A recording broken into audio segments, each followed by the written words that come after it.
आम रास्ते में ग्राम प्रधान व उसके पारिवारिक लोगों का कब्जा। सचिव ग्राम प्रधान की मिलीभगत से आम रास्ते को किया गया बंद। पतारा ब्लॉक के सकरौली गांव का मामला 2004 में किया गया था। आम रास्ते का निर्माण जर्जर अवस्था में ग्राम प्रधान के संरक्षण में ग्राम प्रधान के पारिवारिक लोगों ने किया कब्जा।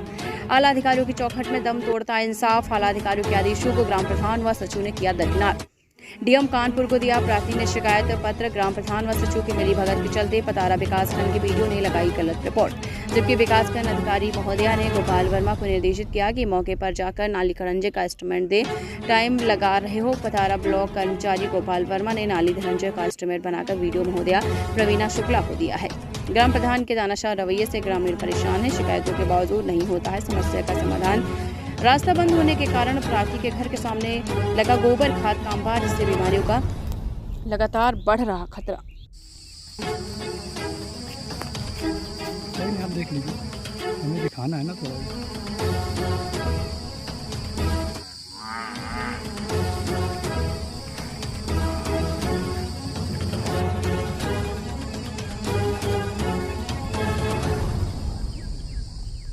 गया शहर के अलीगंज कटारी हिल रोड एएम कॉलेज स्थित मेडिका मल्टी स्पेशलिटी हॉस्पिटल लेकर आया है सारी सुविधा से युक्त सारे बीमारियों का सफल इलाज।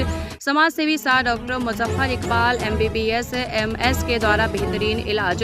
उन्होंने कहा है कि गया शहर में पहली बार एक ऐसा हॉस्पिटल है जहां जो सारी लोगों का इलाज डॉक्टरों के देखरेख में किया जाता है। हमारे यहाँ दूरबीन विधि से सभी प्रकार के ऑपरेशन जैसे कि पित्त की थैली में पथरी, kidney stone, prostate gland, appendix, दूरबीन के द्वारा बच्चेदानी का ऑपरेशन, बवासीर, फकंदर के साथ हार्निया का ऑपरेशन, उत्तम सुविधा खासकर गरीबों के लिए बेहतर इलाज किया जाता है। उन्होंने कहा कि हमारे पास जो भी लाचार लोग आते हैं, खासकर जो व्यक्ति आर्थिक रूप से कमजोर है, वैसे व्यक्ति को सारी सुविधाएं दी जाती हैं और आगे भी समाज के लिए सदैव आगे रहूंगा। सर, आप ये अपने हॉस्पिटल में मरीजों के लिए क्या क्या सुविधा उपलब्ध कराते हैं? देखिए, ये जो हॉस्पिटल है इसका नाम SNM Medica multi speciality hospital है। ये नाम में ही इसके लिखा हुआ है कि मल्टी स्पेशलिटी, मतलब यहाँ पे सारी तरह की सुविधाएं दी जाती हैं। मैं खुद एक सर्जन हूँ, तो यहाँ पे जितने भी तरह की आधुनिक मतलब laparoscopy, laser surgery, open surgery, हर तरह का जो भी कॉम्प्लिकेटेड सर्जरी जो पहले यहाँ से पेशेंट गया या बिहार से बाहर की तरफ जाते थे, वो सारी सर्जरी जो दिल्ली में फैसिलिटी अवेलेबल है, वैसे उस तरह की सुविधा, उस तरह का ऑपरेशन हम लोग यहाँ पे कर रहे हैं। जिनकी कैंसर तक का ऑपरेशन हम लोग, बहुत सारे यहाँ पे हमारे इलाके के मरीज आए जो कैंसर से ग्रसित थे, उनका भी इलाज करें। इसके अलावा मतलब जनरल और लैप्रोस्कोपी सर्जरी के अलावा यहाँ पे गायनिकोलॉजिस्ट आती है जो प्रेग्नेंट लेडीज़ होती हैं उनसे या उनके जो भी समस्याएँ होती हैं वो, साथ में यहाँ पे दो फिजिशियन आते हैं, ठीक है, ऑर्थो जो हड्डी के डॉक्टर होते हैं, कोई फ्रैक्चर का पेशेंट है या किसी भी हड्डी रिलेटेड जो भी रोग होता है उसका भी इलाज किया जाता है। प्लस सबसे ज़्यादा इम्पॉर्टेंट ये है कि ये अस्पताल हम लोग 24 घंटा खुला रखते हैं।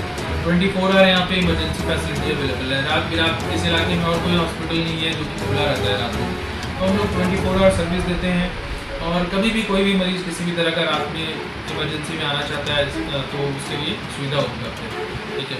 उसके अलावा हम लोग यहाँ पे ICU का भी सुविधा रखा हुआ है। हमें कोई क्रिटिकल पेशेंट है गांव देहात से, कभी भी हम लोग को जैसे जिस गांव से बिलोंग करते हैं उधर कोई भी हॉस्पिटल नहीं है, तो वहाँ से रात बिरात कोई भी पेशेंट आता है तो हमको यहाँ पे ICU का सुविधा भी दिया जाता है। गरीबों के लिए क्या सुविधाएं देते हैं आप? देखिए, गरीबों के लिए हम लोग 2-3 काम हम लोग यहाँ पे करते हैं। जैसे एक तो हो गया कि रेगुलर हम लोग मान के चलिए हर हफ्ते में एक दिन हम लोग मेडिकल कैंप लगाते हैं। अलग अलग रीज़न में जाकर हम अपने क्षेत्र में भी गए, नटेसर में किया, मंडी में किया, सरेंग में करने का प्लान है।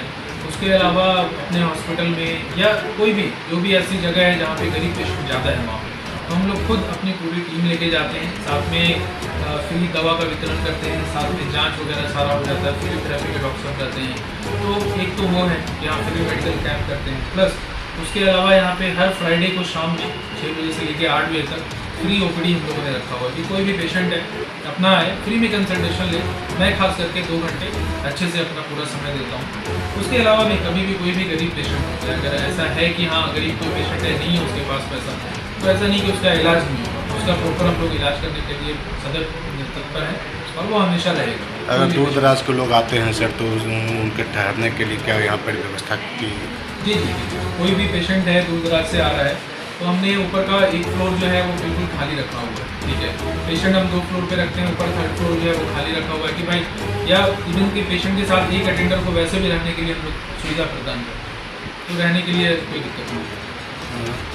सर मान लीजिए कि कोई पेशेंट आपके पास आया, किसी तरह का उसको मुश्किल का सामना करना पड़ रहा है, तो उसको आप कैसे समझाते हैं? नहीं, देखिए, ज़्यादातर जो पेशेंट हैं जो नहीं समझते हैं या जिनको नहीं समझ में आता है हमारा जो मेडिकल फील्ड का भाषा है, जो गांव इलाके के लोग होते हैं उनको, जो पढ़े लिखे लोग हैं उनको खूब अच्छे से समझ में आता है सारी चीज़। वो आज के देखिए आधुनिक ज़माना है, हर किसी के पास फ़ोन है, वो इंटरनेट पे सारी इंफॉर्मेशन लेके आते हैं, है ना। अब मैं खुद नटेसर गाँव अतरी थाना में जो पड़ता है वहाँ से बिलोंग करता हूँ, तो गाँव की भाषा ही हम लोग को आती है, प्योर मगही में हम लोग बात करते हैं। जो भी है, कोई भी ऐसा गरीब पेशेंट है या जिसको नहीं समझ में आ रहा, उसको आराम से तसल्ली से हम लोग बिठा करके उनके लैंग्वेज में, उनके इलाके के लोग हैं, हम लोग देखिए मैं नटेसर से हूँ, यहाँ पे और भी जो लोग हैं, कुछ लोग इलाके के या बीका चक के वहाँ के लोग हैं, तो वो लोग ऐसा नहीं है कि हाँ उनको समझाने में हम लोगों को दिक्कत आती है। आने वाले स्वतंत्रता दिवस पर आप तमाम देशवासियों तथा बिहार वासियों को क्या संदेश देना चाहेंगे? भाई, यही हम अपना संदेश देना चाहते हैं कि इसको अच्छे से मनाएं और लोग मिलजुल के रहें। जो थोड़ा जो चाहिए कि यहाँ पे जितने भी तरह के अपने रिलीजन के लोग हैं, जो सब लोग हैं, इंडिया है अपना, भारतीय बन करके अपना रहना है, और ये स्पेशल त्यौहार है, इसको अपना मनाएं। परिचय अपना सर? मेरा नाम डॉक्टर मुजफ्फर इकबाल हुआ और ये हॉस्पिटल मेरा ही है। मैंने BBS उसके बाद MS किया है, साथ में कई जगह पे कई बड़े बड़े संस्थानों में काम किया है। अभी फ़िलहाल हम यहाँ पे जनरल प्लस लैप्रोस्कोपी का एडवांस सर्जरी हम कर रहे हैं। ये हॉस्पिटल SNM मेडिका हॉस्पिटल हुआ और ये कटारी हिल रोड में अनपुरा मेमोरियल कॉलेज के पास स्थित है। सर गरीब में कोई टोल फ्री नंबर छोड़े हैं ताकि दूर दराज के मरीज आपसे संपर्क कर सकें? कोई टोल फ्री तो नंबर होगा? हाँ, नहीं, हॉस्पिटल का 2-3 नंबर है, ठीक है। जैसे एक नंबर है 9304633952, एक और नंबर है 9911973132। ये दोनों नंबर सदैव आपको कभी भी कोई भी ज़रूरतमंद हो, दोनों नंबर पे कभी भी कॉन्टेक्ट। एम्बुलेंस की भी सुविधा है? जी, एम्बुलेंस की सुविधा? एम्बुलेंस की सुविधा है, सारी सुविधा। बिहार में बढ़ते अपराध, भ्रष्टाचार, अराजकता, छात्र, युवा, आम जनता पर हो रहे दमन, लाठीचार्ज तथा 10 लाख नौकरियां सहित नौकरी के झूठे वादे को लेकर भारतीय जनता पार्टी के युवा मोर्चा के जिलाध्यक्ष आकाश जयदेव गिरी की अध्यक्षता में राज्यव्यापी हस्ताक्षर अभियान मानपुर 6 लाइन पुल हनुमान मंदिर के पास चलाया गया। इस कार्यक्रम की अध्यक्षता कर रहे अमर शेखर ने अपने वक्तव्य रखते हुए कहा कि बिहार सरकार द्वारा 10 लाख सरकारी नौकरी कम मिलेगी, शिक्षकों को राज्य कर्मी का दर्जा कम मिलेगा, बिहार कब तक 9 में फेल सरकार को झेलेगा, 1700 करोड़ आगवानी पुल में संलिप्त भ्रष्टाचारियों पर कब तक कार्रवाई होगी, भ्रष्ट चाचा भतीजा की हत्यारी महागठबंधन सरकार के खिलाफ राज्यव्यापी हस्ताक्षर अभियान 24 जुलाई से 9 अगस्त तक चलाया जाएगा। इस हस्ताक्षर अभियान में आम जनता से ओपिनियन लेते हुए बिहार सरकार के खिलाफ हस्ताक्षर अभियान चलाकर भारतीय जनता पार्टी के युवाओं ने मोर्चा खोला है। इस हस्ताक्षर अभियान में वजीरगंज विधायक वीरेंद्र सिंह, सतीश मोहन सिंह, नरेंद्र सिंह, मुन्ना सिंह, कई युवा के कार्यकर्ता मौजूद रहे हैं। संवाददाता गजेंद्र कुमार, जिला गया, बिहार। हम सभी भारतीय जनता युवा मोर्चा के कार्यकर्ता मानपुर नगर मंडल में राष्ट्रव्यापी हस्ताक्षर अभियान के तहत यहाँ पे हम लोग बैठे। बिहार में बढ़ते भ्रष्टाचार के खिलाफ आज हम सभी युवा मोर्चा के कार्यकर्ता, भारतीय जनता पार्टी के कार्यकर्ता यहाँ पे उपस्थित हुए हैं। हमारे यहाँ बिहार में बढ़ते भ्रष्टाचार, अपराध, छात्र, युवा, आम जनता पे हो रहे भ्रष्टाचार के खिलाफ आम जन जो बिहार के सभी आम जनता है उनसे हम लोग आग्रह कर रहे हैं कि बिहार में जो बढ़ रहा है भ्रष्टाचार उस पर आइए और हस्ताक्षर कीजिए। हम लोग यहाँ पे जो हस्ताक्षर कराएंगे ये पूरे हस्ताक्षर 24 जुलाई से लेकर के 9 अगस्त तक चलेगा और 9 अगस्त तक जितना भी हस्ताक्षर पूरे बिहार में होगा हम लोग पूरे युवा मोर्चा के कार्यकर्ताओं से कलेक्ट करके और सभी मंडल में जा करके हम लोग हस्ताक्षर अभियान चलाने का काम करेंगे। जितना भी हस्ताक्षर होगा ये सभी हस्ताक्षर हम लोग राज्यपाल को सौंपेंगे और वो जो 9वीं फेल की सरकार जो चला रहा है उसे बर्खास्त करने की मांग हम लोग करते हैं इस हस्ताक्षर अभियान के तहत। और हमारे जो कार्यकर्ता विजय सिंह की जो हत्या की गई लाठी डंडे की सरकार के द्वारा, और ये नीतीश कुमार और जो नौमी फैल तेजस्वी यादव की जो सरकार है उसे बर्खास्त करने और न्याय दिलाने के लिए हम लोग ये व्यापी हस्ताक्षर अभियान चलाने का काम कर रहे हैं। मुन्ना कुमार सिंह, भारतीय जनता युवा मोर्चा प्रदेश का समिति सदस्य, नवादा जिला प्रभारी। बिहार सरकार का रवैया है, यहाँ पर जो भ्रष्टाचार है, कुशासन है, इसके खिलाफ लगातार भारतीय जनता युवा मोर्चा के द्वारा हस्ताक्षर अभियान 24 तारीख से शुरू हुआ है और लगातार जारी है। हम लोग को यही सोचना, नीतीश जी सोच रहे हैं कि लाठी और गोली से हम भाजपा के लोगों को, यहाँ के किसानों को, मजदूरों को, युवाओं को डरा देंगे, लेकिन उनको यह पता होना चाहिए कि यह बिहार की धरती है और इस धरती में अच्छे लोगों को बुखार उतारने का काम किया है। और इस बार भी चाहे वो जितना भी कर ले सितम, अब ये लड़ाई कभी ना होगी कम। ये लड़ाई है, इस लड़ाई को बिहार की जनता और भारतीय जनता पार्टी इसको जब तक इस सरकार को उखाड़ के फेंक नहीं देगी तब तक वो पीछे नहीं हटेगी। इसी उम्मीद और विश्वास के साथ आज से जो है मानपुर में हस्ताक्षर अभियान का शुभारंभ किए हैं। हम तमाम यहाँ पर वरिष्ठ हमारे बड़े भाई यहाँ पर बैठे हुए हैं, तमाम लोगों को मानपुर की धरती पर अभिनंदन करते हैं, वंदन करते हैं। जय हिंद। राणा रंजीत सिंह, भाजपा का एक आम कार्यकर्ता। युवा मोर्चा के बिहार प्रदेश के नेतृत्व में विभिन्न जिलों के साथ और विभिन्न जिलों में यह जो राज्यव्यापी कार्यक्रम है, जो कि 10 लाख नौकरी को लेकर सभी युवाओं को जो भ्रमित किया गया, लॉ एंड ऑर्डर को पूर्ण रूप से बर्बाद कर दिया गया, विभिन्न प्रकार के संगठनों पर जो लाठीचार्ज की जा रही है, जिसमें भारतीय जनता पार्टी भी शामिल है। यहाँ पर लोग अपनी मांग को रख नहीं पाते हैं वर्तमान सरकार के सामने। और जहाँ तक कि जन जन की समस्याओं की बात है, वहाँ निर्मम रूप से किसी प्रकार का कोई स्नेह और किसी के साथ कोई भेदभाव भावना और लगाव न रखते हुए सबके साथ प्रताड़ित किया जा रहा है। पूरे दिन पर दिन हर रोज़ नई नई घटनाओं का सामने जिक्र हो रहा है। पूरे बिहार में व्यापक रूप से घटनाएं घटित हो रही हैं और युवाओं के साथ, महिलाओं के साथ, यहाँ तक कि बूढ़े बुजुर्गों के साथ जो इतने प्रचुर मात्रा में अन्याय किया जा रहा है। सड़क पे आप खुले तौर पे जा नहीं सकते हैं, थाने में और पुलिस प्रशासन किसी का सुनता नहीं है, जहाँ जाएं वहाँ पे रिश्वत की मांग होती है और पूरा भ्रष्ट।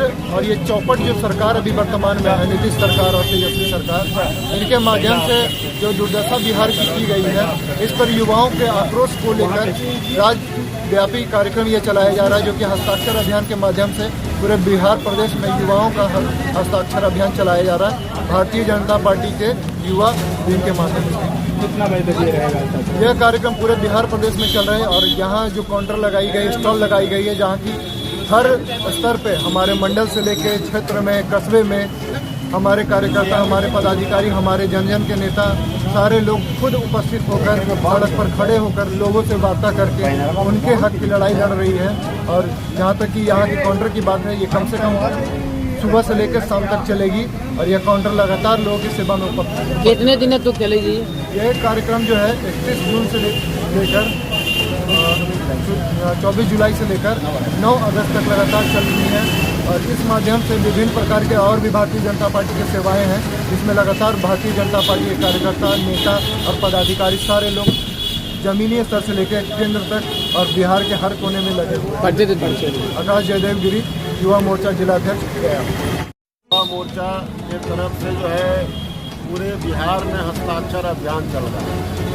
इसका मेन उद्देश्य जो है इसमें अंकित है और बढ़ते अपराध, भ्रष्टाचार और बेलगाम पुलिस, जो आजकल आप देख रहे हैं कि लाठीचार्ज करना, आंसू गैस छोड़ना, गोली मार देना, जो अपने अधिकार और हक की मांग करने के लिए जो है बिहार सरकार के जो बिहार की जनता और युवा ने आवाज़ उठाया तो गोली खाने के लिए उसको मिला। इसी के विरोध में आज भारतीय जनता युवा मोर्चा जो भाजपा का युवा विंग है, इन लोगों ने आज से पूरे बिहार में हस्ताक्षर अभियान जो है शुरू किया है। लोग जनता के बीच में जा रहा है, जनता की अदालत में जा रहा है, लोगों से ये बताने का काम कर रहा है कि बिहार में अपराधी पर गोली नहीं चल रहा है। अपराधी दिन दहाड़े जो है गोली मार करके जो है छिनतई कर रहा है, कर रहा है। लेकिन जो लोग अपने हक और अधिकार की मांग करने के लिए सड़क पर उतर रहे हैं, सरकार से मांग कर रहे हैं, वैसे लोगों को गोली मारा जा रहा है। इसी के विरोध में आज जो है भारतीय जनता युवा मोर्चा जो है ये हस्ताक्षर अभियान के तहत जनता की अदालत में पहुंचा है कि फैसला जो है सड़क पर होगा, जनता की अदालत में होगा। अभी आप पहले देखे होंगे भारतीय जनता पार्टी के लोगों ने जो है 10 लाख रोजगार की जो वादा किया गया था उसके लिए सड़क पर उतरा। उसके पहले टीचर पर जो है लाठी चला, उसके पहले जो है आशा कार्यकर्ता पर लाठी चला। ये सारे जो घटना चक्र हुआ है उसके विरोध में जो है भारतीय जनता युवा मोर्चा ने जो है अपना अभियान चलाया है और हस्ताक्षर के माध्यम से राज्यपाल और देश के राष्ट्रपति के पास जो है ये हस्ताक्षर भेजने का काम।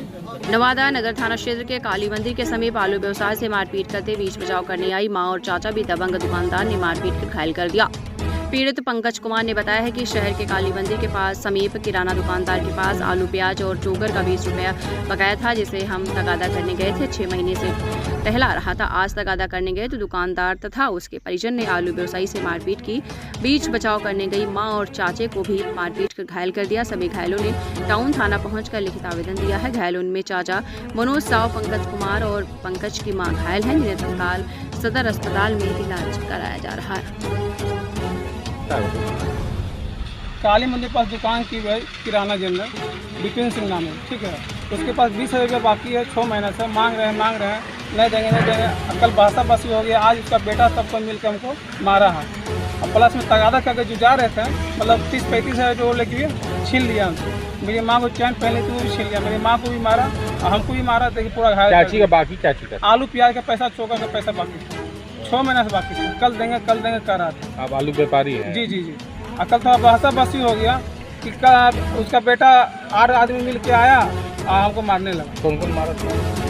उसका बेटा, उसका बाप और उसका साथी था, परिवार वाला चला होगा, वही सब मिलकर वो मार हमको भी मार दिया। ऐसा ऐसे कर दिया। छुड़ाने गए जो हमको।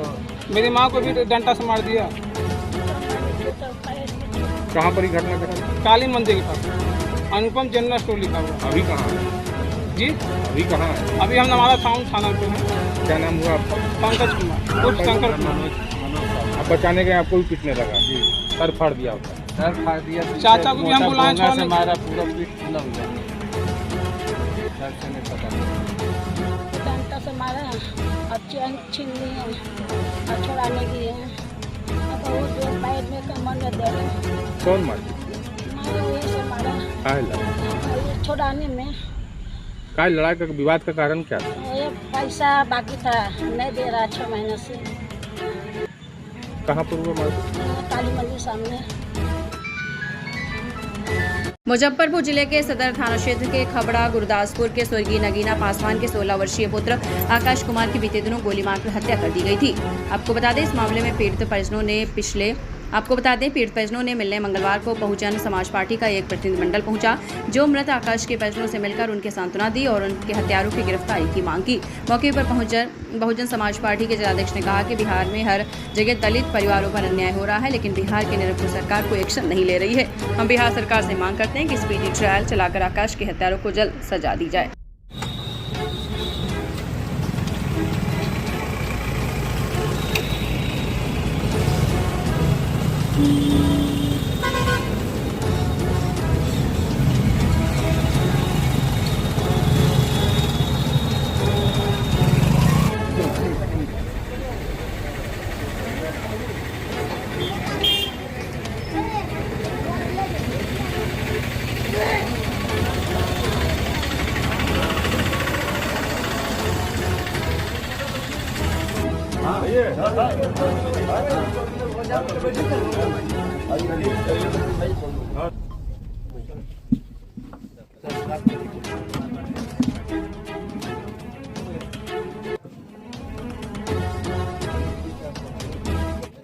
इधर रखो, इधर रखो, पीछे तो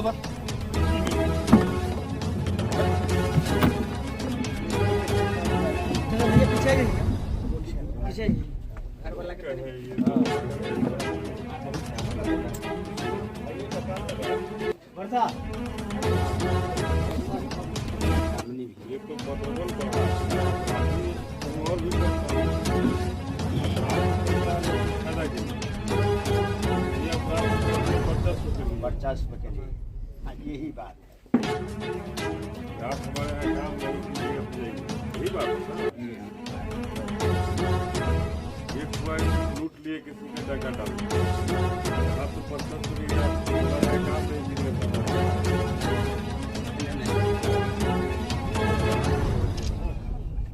ये सामान्य अपराध नहीं है। बाबा साहब जिस चीज से आजादी दिलाया हम लोग को,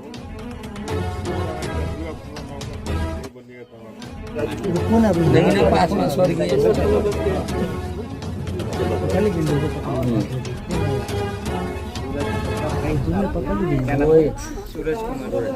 बैठो बाबू, अभी और कुर्सी और भाई हैं, दो भाई एक और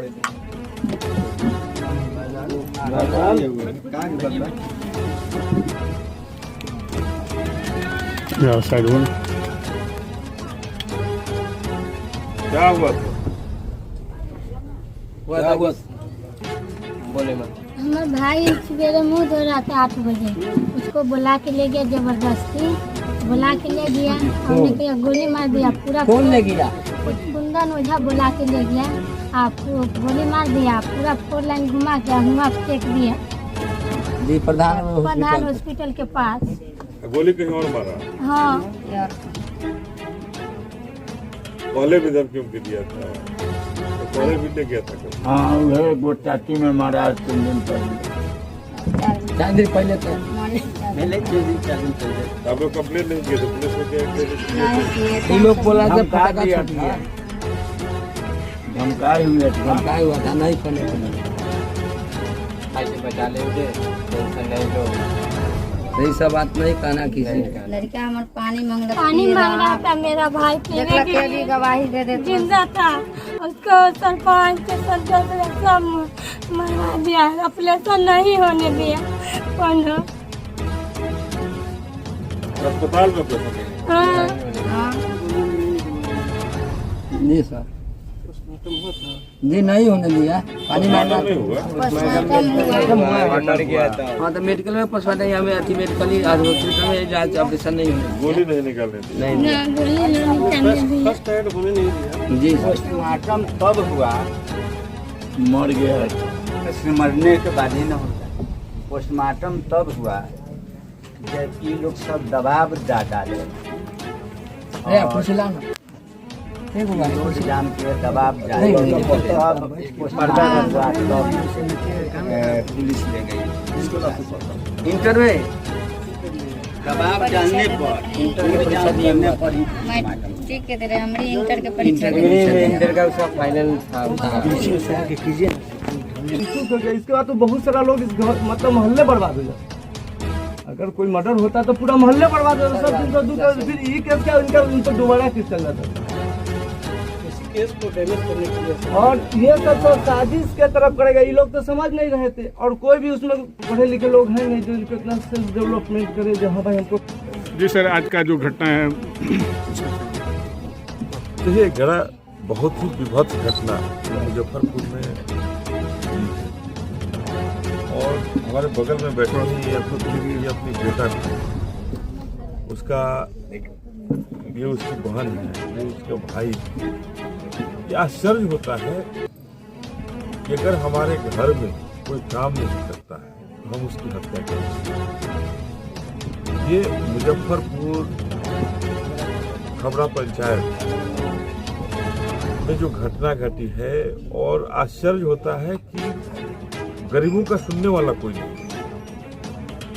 क्या हमारे गलती यही है कि हम दलित लोग घर में पैदा लिए? क्या हमारी कमी यही है कि हम एक गरीब का बेटा थे? आखिर ये माँ अपनी बेटा को, ये छोटी बेटी जो है बहन अपना भाई को कह रहे हैं पढ़ने में बहुत तेज था, आखिर होने का मतलब क्या था?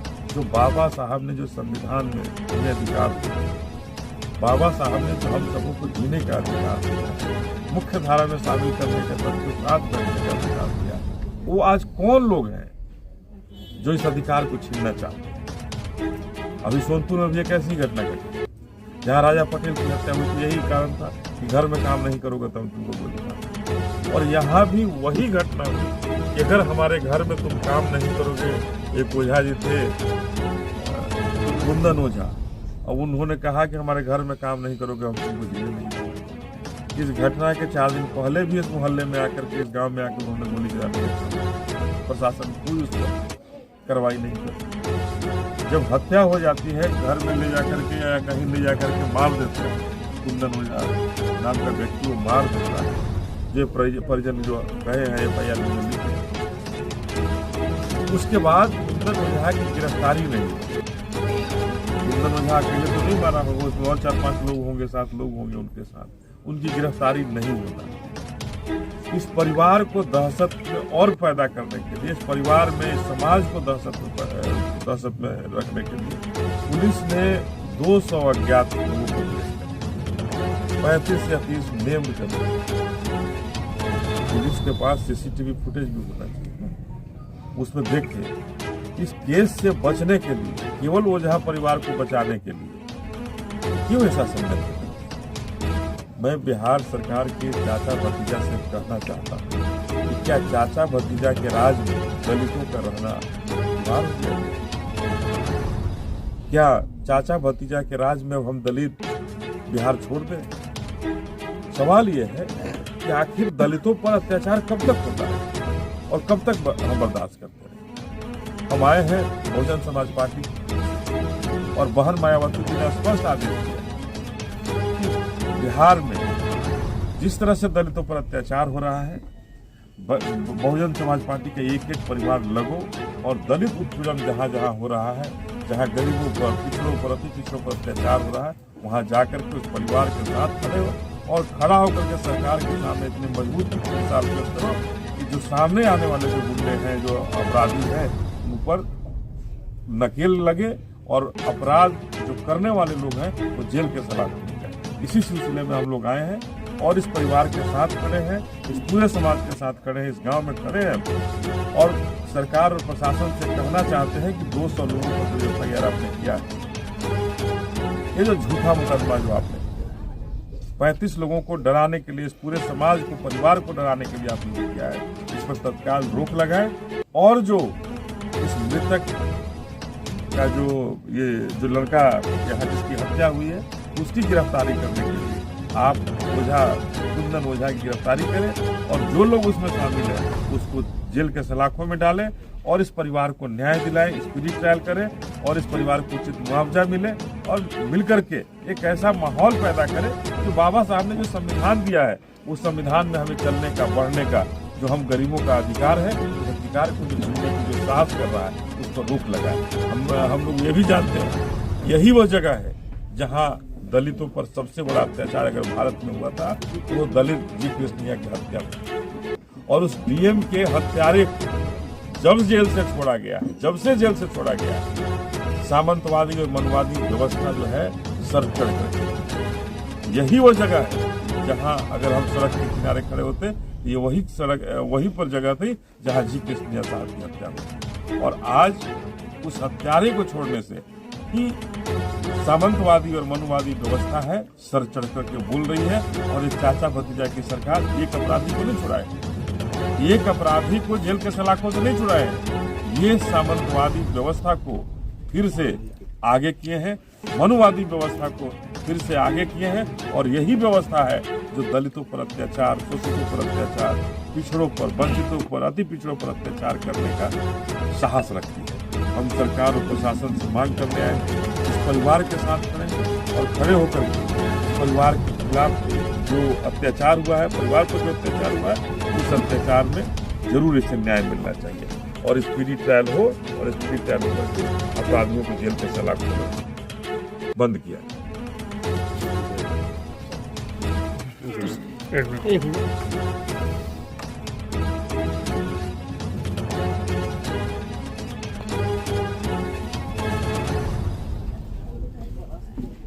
आगे मुकेश भैया। समस्तीपुर जनसुराज के सूत्रधार प्रशांत किशोर ने मंगलवार को बिहार के मुख्यमंत्री नीतीश कुमार पर जोरदार हमला बोला। प्रशांत किशोर ने कहा कि बिहार में डबल इंजन की सरकार पूरी तरीके से फेल है। जिससे नीतीश कुमार सरकार में है तब से डबल इंजन के भरोसे सरकार चल रही है। नीतीश कुमार की पार्टी का जो इंजन है वो पूरी तरीके से फेल हो गया है। समस्तीपुर के हसनपुर प्रखंड में पत्रकारों से बातचीत में प्रशांत किशोर ने आगे कहा कि आज बिहार का जल संसाधन विभाग है, जिसे सफेद हाथी कहते हैं, उसका काम ही यही है कि बाढ़ में पैसा कमाओ, सूखे में पैसा कमाओ और दोनों से जब ना हो तो जल जमाओ में पैसा कमाओ। बिहार में जल प्रबंधन विभाग नहीं है, जल प्रबंधन विभाग है। बिहार की 50% जमीन बाढ़ से प्रभावित है और बची 50% जमीन या तो सूखा या फिर जल जमाव से प्रभावित है। जल संसाधन बिहार में कमाने का सबसे बढ़िया जरिया है। जो भी सत्ता में रहता है, चाहे जिस गठबंधन में रहे, वो जल संसाधन मंत्रालय किसी को नहीं देता है। अपने बच्चों का जरा चेहरा याद कर लीजिए, जितना सब होशियार लोग यहाँ बैठे हैं, अपने अपने बच्चों का चेहरा याद कर लीजिए और अपने बच्चों के नाम पर एक बार ईमानदारी से बताइए कि आप में से किसने जीवन में एक बार भी पढ़ाई के लिए वोट दिया? जो दिया है तो हाथ उठाइए। कोई दिया है पढ़ाई भैया? किसी ने नहीं दिया। यही बच्चों के नाम पर एक बार ईमानदारी से बताइए कि आप में से किसने जीवन में एक बार भी पढ़ाई के लिए वोट दिया? जो दिया है तो हाथ उठाइए। कोई दिया है पढ़ाई भैया? किस हो चाहे नहीं, सभी के बच्चों के पढ़ने के लिए अच्छी व्यवस्था होनी चाहिए कि नहीं होनी चाहिए? सोच के बताइए, हाथ सबको उठाना है। सबके बच्चों के पढ़ने का व्यवस्था होना चाहिए कि नहीं होना चाहिए?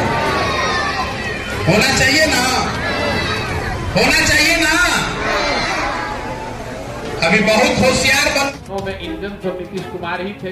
जब इंजन ही फेल है तो कोई भी डबल इंजन लगा दीजिए कि 4 इंजन लगा। जब पहला ही इंजन फेल है तो जितना डब्बा रहेगा तो उसमें गोल ही रहेगा। मान लीजिए कि आपकी बात एकदम मानता है कि यहाँ से चली गई और जल जमाव की यहाँ समस्या है। भाई यहाँ से जब समस्तीपुर चली गई तो समस्तीपुर में कौन स्थिति सुधर गया? वहाँ तो वहाँ भी वही दशा है।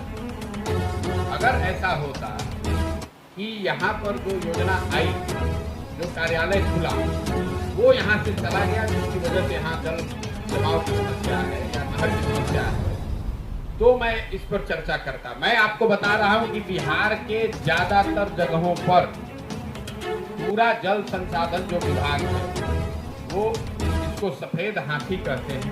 उसका काम ही यही है कि बाढ़ में पैसा कमाओ, फिर सुखाड़ में पैसा कमाओ और दोनों से ना हो तो फिर जल जमाव में पैसा कमाओ। ये जल प्रबंधन विभाग नहीं है, ये जल कुप्रबंधन विभाग है।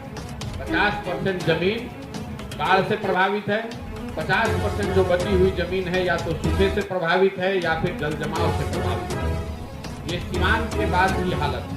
सीमांत से पहले जब जाएंगे आप सीमावर्ती चंपारण में, तो वहाँ जल जमाव के बजाय नदियों, जो नेपाल से नदियाँ आती हैं, वो नदियों के बहाव में जो परिवर्तन होता है रूप में, वो समस्या है। कुल मिला जुलाकर जो जल संसाधन उसको वो यहाँ कमाने का सबसे बड़ा जरिया है। आप देखेंगे जो भी सत्ता में रहता है, चाहे किस भी गठबंधन की सरकार है, लेकिन जो सत्ता में रहता है वो सत्ताधारी दल जल संसाधन डिपार्टमेंट किसी को नहीं देता। जल संसाधन अपने पास ही रखते हैं, क्योंकि ये कमाने का, लूटने का सबसे बढ़िया विभाग है। इसलिए कि रोड में अगर चोरी कीजिएगा तो कम से कम लोगों को दिखेगा कि रोड नहीं बना। जल संसाधन ऐसा विभाग है कि बाढ़ आया, बाढ़ के नाम पर हजारों करोड़ रुपए लूट हो गई, आपने बता दिया काम हुआ था, बाढ़ में सब बह गया, अगले साल फिर वही काम। तो ये लूट का फुल प्रूफ डिपार्टमेंट है। हसनपुर अकेला नहीं है, और यहाँ पर वो कार्यालय आ भी जाएगा तब भी नहीं सुधरने वाला है। कार्यालय आ भी जाएगा तो वही दशा रहेगी। मुजफ्फरपुर में चर्चित मामला आशुतोष शाही कांड की जांच के लिए पटना से पहुंची सीआईडी की टीम के डीआईजी मनजीत सिंह और सीआईडी के एसपी मनीष साथ ने FSL की टीम भी कर रही है जांच। ऐसे ही मुजफ्फरपुर में क्राइम की ग्राफ बढ़ गई है। आए दिन गोलीबारी की हत्या, लूट हो रही है। अब देखने वाली बात ये होगी कि देखने को मिलेगा कि आशुतोष शाही हत्याकांड में जांच के बाद पुलिस प्रशासन को क्या सुराग मिल रहा है और मुजफ्फरपुर वासियों को कितना संतोषजनक इस मामले में जांच का रिपोर्ट दिखाया जा रहा है।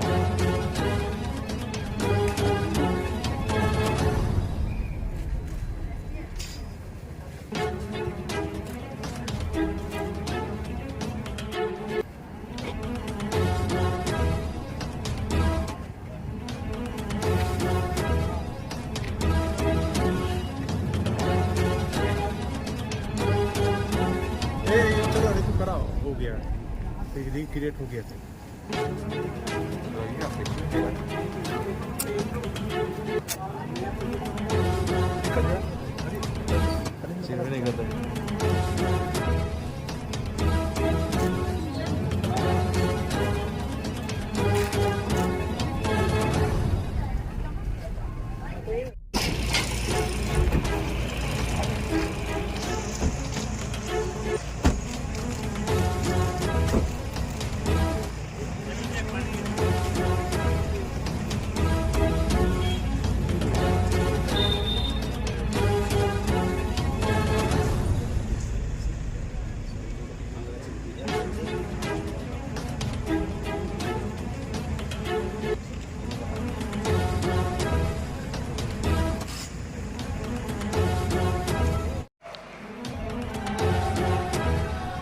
लोकमान्य टिळकांची आज 103वी पुण्यतिथी आहे।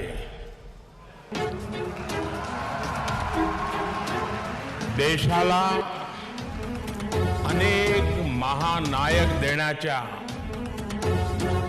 महाराष्ट्राच्या भूमीला मी कोटी कोटी वंदन करतो।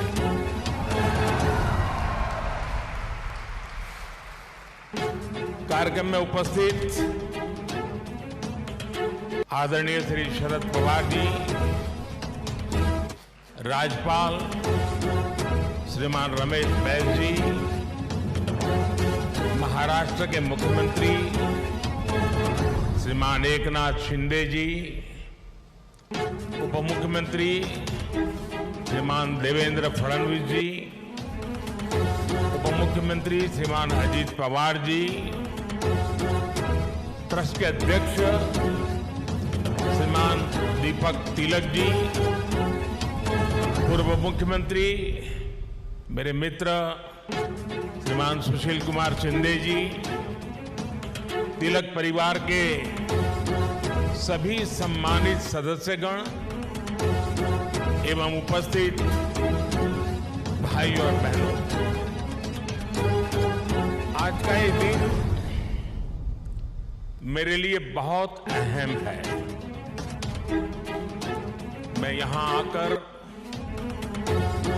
जितना उत्साहित हूं उतना ही भावुक भी हूं। आज हम सब के आदर्श और भारत के गौरव बाल गंगाधर तिलक जी की पुण्यतिथि है। साथ ही आज अन्ना भाऊ साठे जी की जन्म जयंती भी। लोकमान्य तिलक जी तो हमारे स्वतंत्रता इतिहास के माथे के तिलक है।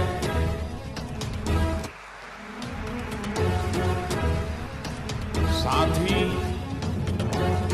अन्ना भाऊ ने भी समाज सुधार के लिए जो योगदान दिया वह अप्रतिम है और साधारण है। मैं इन दोनों ही महापुरुषों के चरणों में श्रद्धापूर्वक नमन करता हूं।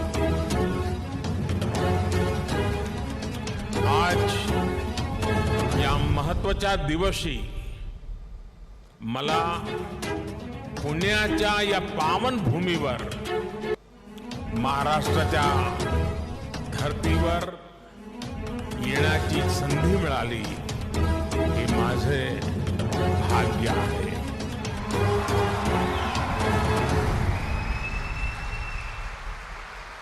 ये पुण्य भूमि छत्रपति शिवाजी महाराज की धरती है। ये चाफेकर बंधुओं की पवित्र धरती है। इस धरती से ज्योतिबा फुले, सावित्रीबाई फुले की प्रेरणाएं और आदर्श जुड़े। अभी कुछ ही देर पहले मैंने दगड़ू सेठ मंदिर में गणपति जी का आशीर्वाद भी लिया। ये भी पुणे जिले के इतिहास का बड़ा दिलचस्प पहलू है। दगड़ू सेठ पहले व्यक्ति थे जो तिलक जी के आह्वान पर गणेश प्रतिमा की सार्वजनिक स्थापना में शामिल हुए थे। मैं इस धरती को प्रणाम करते हुए इन सभी महान विभूतियों को श्रद्धापूर्वक नमन करता हूं। साथियों, आज पुणे में आप सबके बीच मुझे जो सम्मान मिला है, ये मेरे जीवन का एक अविस्मरणीय अनुभव है। जो जगह, जो संस्था सीधे तिलक जी से जुड़ी रही हो, उसके द्वारा लोकमान्य तिलक नेशनल अवार्ड मिलना मेरे लिए सौभाग्य की बात है।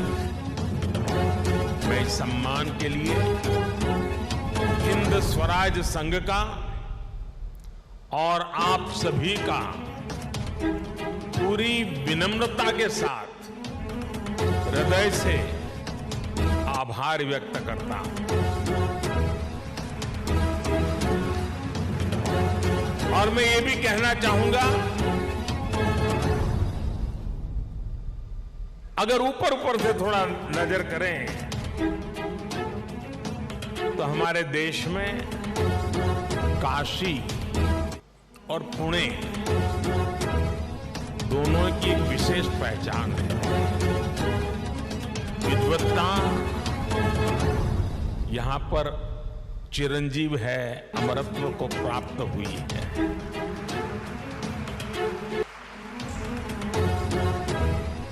और जो पुणे नगरी विद्वत्ता की दूसरी पहचान हो, उस भूमि पे सम्मानित होना जीवन का इससे बड़ा कोई गर्व और संतोष की अनुभूति देने वाली घटना नहीं हो सकती। लेकिन साथियों, जब कोई अवार्ड मिलता है तो उसके साथ ही हमारी जिम्मेदारी भी बढ़ जाती है। आज जब उस अवार्ड से तिलक जी का नाम जुड़ा हुआ हो, तो दायित्व बोध और भी कई गुना बढ़ जाता है। मैं लोकमान्य तिलक नेशनल अवार्ड को 140 करोड़ देशवासियों के चरणों में समर्पित करता हूं।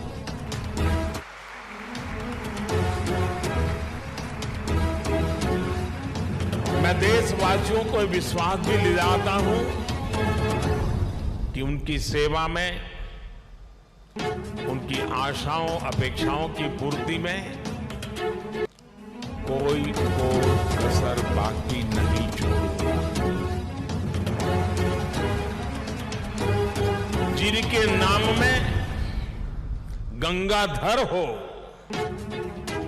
उनके नाम पर मिले इस अवार्ड के साथ जो धनराशि मुझे दी गई है, वो भी गंगा जी को समर्पित कर रहा हूं।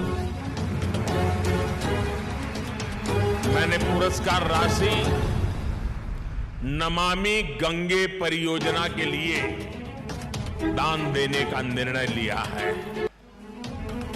साथियों, भारत की आजादी में लोकमान्य तिलक की भूमिका को उनके योगदान को कुछ घटनाओं और शब्दों में नहीं समेटा जा सकता है। तिलक जी के समय और उनके बाद की स्वतंत्रता संग्राम से जुड़ी जो भी घटनाएं और आंदोलन हुए उस दौर में जो भी क्रांतिकारी और नेता हुए, तिलक जी की छाप सब पर थी, हर जगह थी। इसलिए खुद अंग्रेजों को भी तिलक जी को the father of the Indian unrest कहना पड़ा था। तिलक जी ने भारत के स्वतंत्रता आंदोलन की पूरी दिशा ही बदल दी थी। जब अंग्रेज कहते थे कि भारतवासी देश चलाने के लायक नहीं है, तब लोकमान्य तिलक ने कहा कि स्वराज्य हमारा जन्मसिद्ध अधिकार है। अंग्रेजों ने धारणा बनाई थी कि भारत की आस्था, संस्कृति, मान्यताएं ये सब पिछड़ेपन का प्रतीक है। लेकिन तिलक जी ने इसे भी गलत साबित किया। इसलिए भारत के जनमानस ने न केवल खुद आगे आकर तिलक जी को लोकमान्यता दी, बल्कि लोकमान्य का खिताब भी दिया। और जैसा अभी दीपक जी ने बताया, स्वयं महात्मा गांधी ने उन्हें आधुनिक भारत का निर्माता भी कहा। हम कल्पना कर सकते हैं कि तिलक जी का चिंतन कितना व्यापक रहा होगा, उनका विजन कितना दूरदर्शी रहा होगा। साथियों, एक महान नेता वो होता है जो एक बड़े लक्ष्य के लिए न केवल खुद को समर्पित करता है, बल्कि उस लक्ष्य की प्राप्ति के लिए संस्थाएं और व्यवस्थाएं भी तैयार करता है। इसके लिए हमें सबको साथ लेकर आगे बढ़ना होता है, सबके विश्वास को आगे बढ़ाना होता है। लोकमान्य तिलक के जीवन में हमें ये सारी खूबियां दिखती हैं। उन्होंने अंग्रेजों ने जब उन्हें जेल में डाला, उन पर अत्याचार हुए, उन्होंने आजादी के लिए त्याग और बलिदान की पराकाष्ठा की। लेकिन साथ ही उन्होंने टीम स्पिरिट के, सहभाग और सहयोग के अनुकरणीय उदाहरण भी पेश किए। लाला लाजपत राय और बिपिन चंद्र पाल के साथ उनका विश्वास, उनकी आत्मीयता भारतीय स्वतंत्रता संग्राम का स्वर्णिम अध्याय। आज भी जब बात होती है तो लाल, बाल, पाल के तीनों नाम एक त्रिशक्ति के रूप में याद किए जाते हैं। तिलक जी ने उस समय आजादी की आवाज को बुलंद करने के लिए पत्रकारिता और अखबार की अहमियत को भी समझा। अंग्रेजी में तिलक जी ने, जैसा शरद राव ने कहा, द मराठा साप्ताहिक शुरू किया। मराठी में गोपाल गणेश अगरकर और विष्णु शास्त्री चिपलुंकर जी के साथ मिलकर उन्होंने केसरी अखबार शुरू किया। 140 से भी ज्यादा समय से केसरी अनवरत आज भी महाराष्ट्र में छपता है, लोगों के बीच पढ़ा जाता है। ये इस बात का सबूत है कि तिलक जी ने कितनी मजबूत नींव पर संस्थाओं का निर्माण किया था। साथियों, संस्थाओं की तरह लोकमान्य तिलक ने परंपराओं को भी पोषित किया। उन्होंने समाज को जोड़ने के लिए सार्वजनिक गणपति महोत्सव की नींव डाली। उन्होंने छत्रपति शिवाजी महाराज के साहस और आदर्शों की ऊर्जा से समाज को भरने के लिए शिव जयंती का आयोजन शुरू किया। ये आयोजन भारत को सांस्कृतिक सूत्र में पिरोने के अभियान भी थे और इनमें पूर्ण स्वराज की संपूर्ण संकल्पना भी थी। यही भारत की समाज व्यवस्था की खासियत रही है। भारत ने हमेशा ऐसे नेतृत्व को जन्म दिया है जिसने आजादी जैसे बड़े लक्ष्यों के लिए भी संघर्ष किया और सामाजिक बुराइयों के खिलाफ नई दिशा भी दिखाई। आज की युवा पीढ़ी के लिए ये बहुत बड़ी सीख है। भाइयों और बहनों, लोकमान्य तिलक इस बात को भी जानते थे कि आजादी का आंदोलन हो या राष्ट्र निर्माण का मिशन, भविष्य की जिम्मेदारी हमेशा युवाओं के कंधों पर होती है। वो भारत के भविष्य के लिए शिक्षित और सक्षम युवाओं का निर्माण चाहते हैं। लोकमान्य में युवाओं की प्रतिभा पहचानने की जो दिव्य दृष्टि थी, इसका एक उदाहरण हमें वीर सावरकर से जुड़े घटनाक्रम में मिलता है।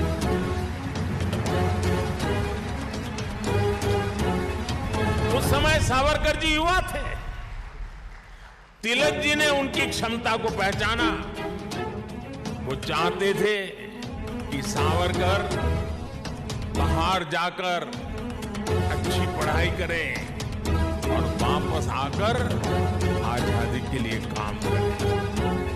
ब्रिटेन में श्यामजी कृष्ण वर्मा ऐसे ही युवाओं को अवसर देने के लिए 2 स्कॉलरशिप चलाते थे।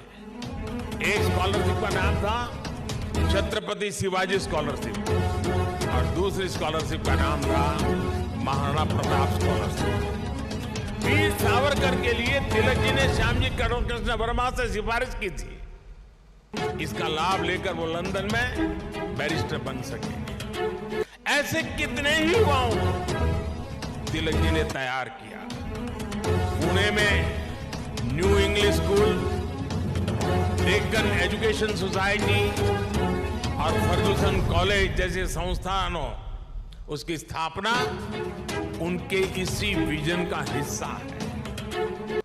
इन संस्थाओं से ऐसे कितने ही युवा निकले जिन्होंने तिलक जी के मिशन को आगे बढ़ाया, राष्ट्र निर्माण में अपनी भूमिका निभाई। व्यवस्था निर्माण से संस्था निर्माण, संस्था निर्माण से व्यक्ति निर्माण और व्यक्ति निर्माण से राष्ट्र निर्माण।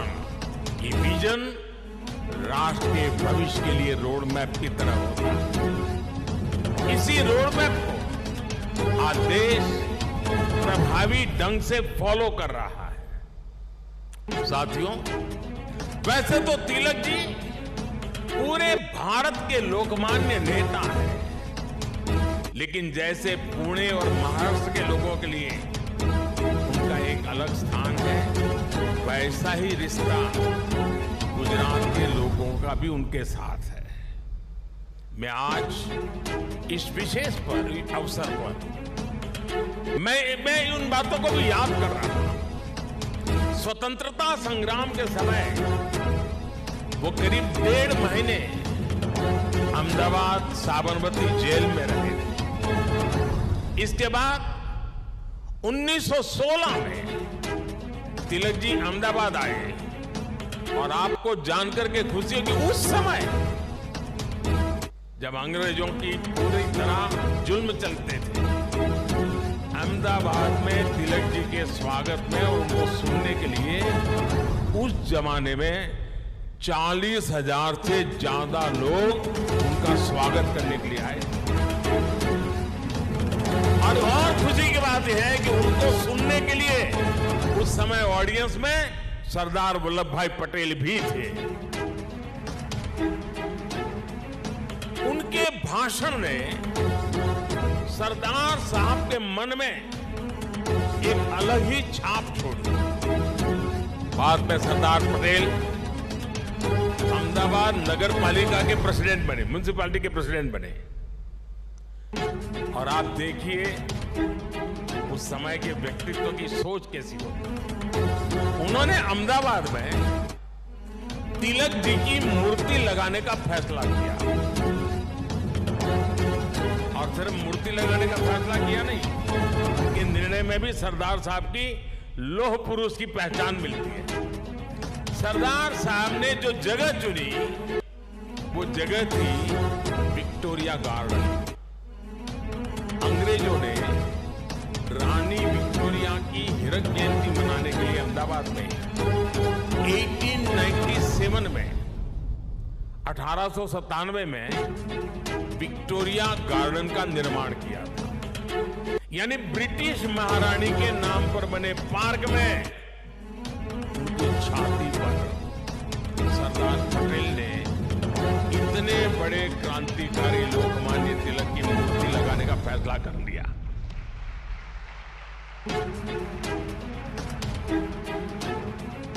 और उस समय सरदार साहब पर इसके खिलाफ कितना ही दबाव पड़ा, उन्हें रोकने की कोशिश हुई, लेकिन सरदार तो सरदार थे। सरदार ने कह दिया वो अपना पद छोड़ देना पसंद करेंगे, लेकिन मूर्ति तो वहीं पर लगेगी।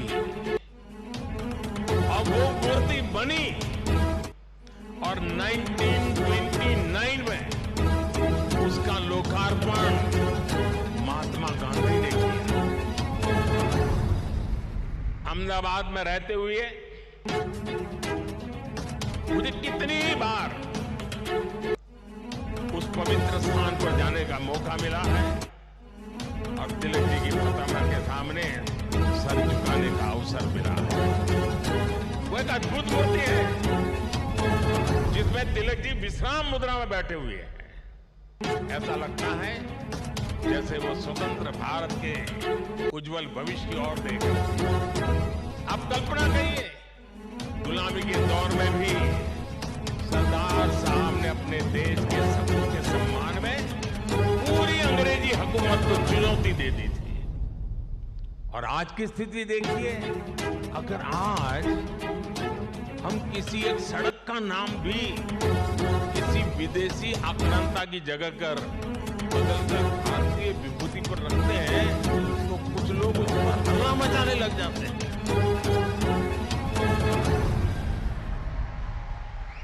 उनकी नींद खराब हो जाती है। साथियों, ऐसा कितना ही कुछ है जो हम लोकमान्य तिलक के जीवन से सीख सकते हैं। लोकमान्य तिलक गीता में निष्ठा रखने वाले व्यक्ति थे। वो गीता के कर्मयोग को जीने वाले व्यक्ति थे। अंग्रेजों ने उन्हें रोकने के लिए उन्हें भारत के दूर पूरब में मांडले की जेल में डाल दिया, लेकिन वहां भी तिलक जी ने गीता का अपना अध्ययन जारी रखा।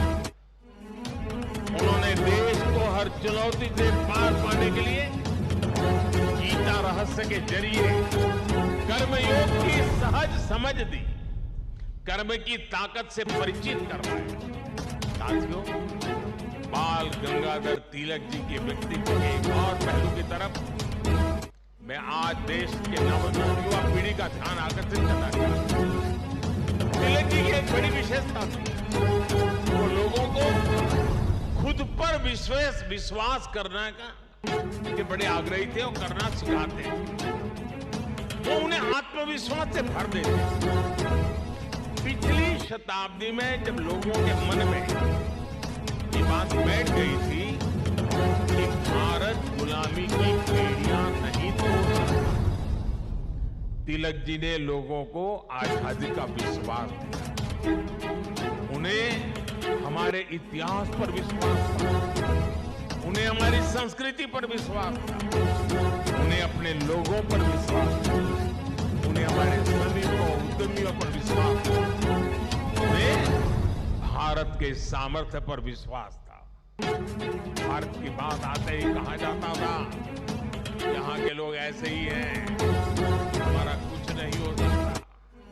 लेकिन तिलक जी ने हीन भावना के इस मिथक को तोड़ने का प्रयास किया, देश को उसके सामर्थ्य का विश्वास दिलाया।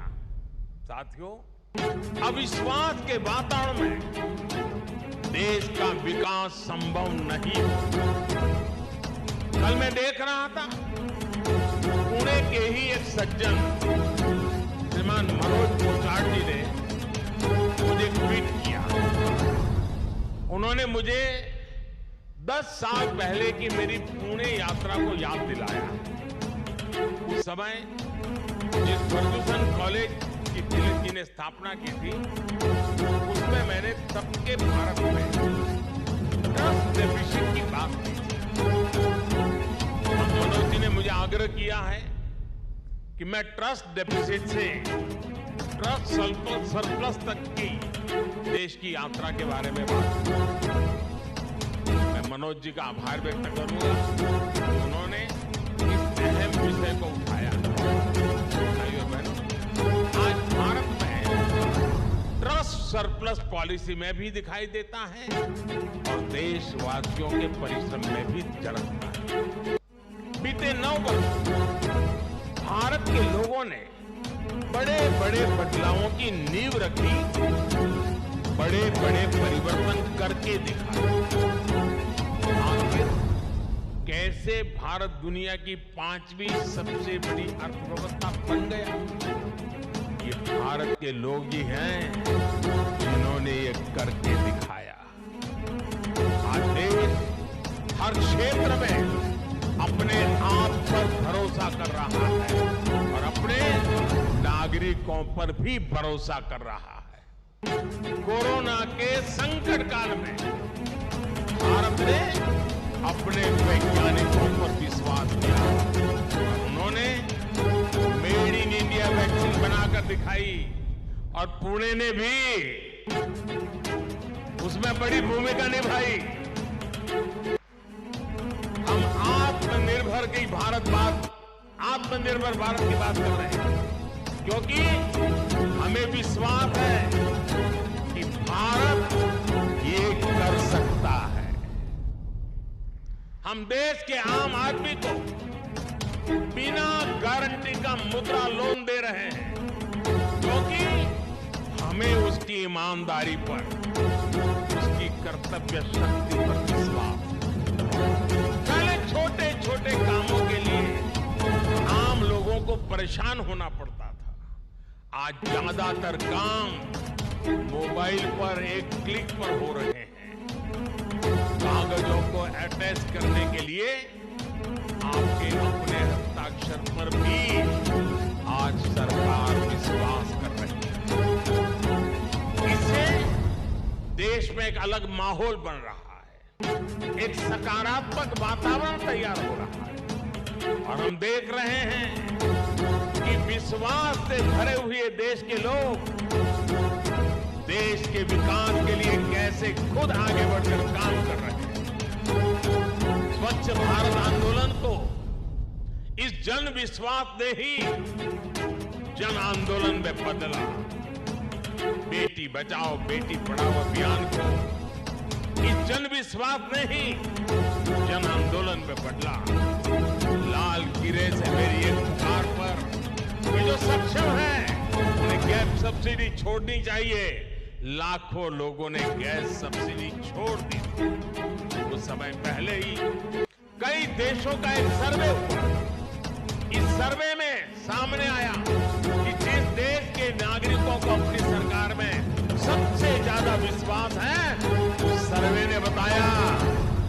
का नाम भारत है।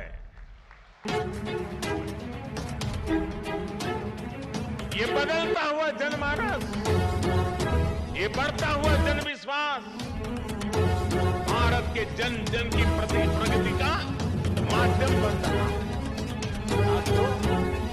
आज आजादी के 75 वर्ष बाद देश अपने अमृतकाल को कर्तव्य काल के रूप में देख रहा है।